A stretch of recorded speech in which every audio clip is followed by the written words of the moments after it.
Among the cafes, the shops and tourist attractions, Paris is no different to any other major city working to tackle drug use and crime.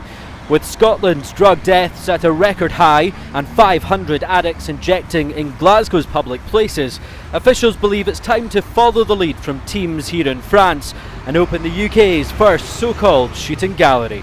This facility right here in the heart of Paris is one of the newest in Europe and is visited by hundreds of people every single day. It's joined on to a hospital and is in an area where drug crime is a serious problem. Medical staff believe public attitudes have changed since it opened here in October, and the hope is the same will happen with the UK's first drug consumption room in Glasgow city centre. My name is Sophie Creusier. I work as a social worker here in Gaia, the first consumption room in France. We got behind the scenes access. Okay, so we are in the first room. It's also the place where we can give syringes, needles, crack pipes, and that kind of things. And when you are registered, it's like in the French administration. You get a ticket. So when it's your turn, you enter. This is an area where heroin is injected using clean needles provided by the staff. The aim is to reduce infection and bring users into a safer environment and off the streets. It's also very calm. And we arrive in a room, I don't know the word in English, like a chill out or something. Resting room. Okay.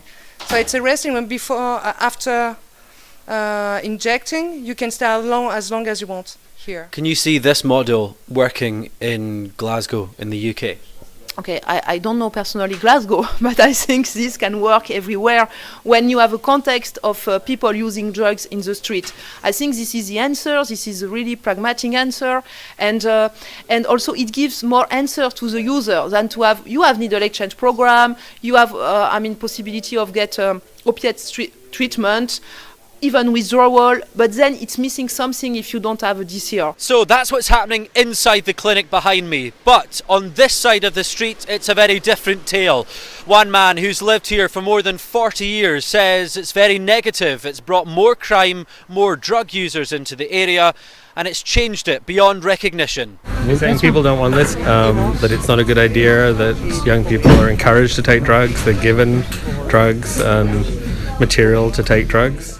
This is a proposal that's been floated for many years back in the UK, but it wasn't until recently that the plans were agreed in principle and a business case is being drawn up. They'll be discussed next month. Here behind me in the corridors of power in Paris, it's concrete. The safe consumption room is here. So let's find out the challenges they faced along the way.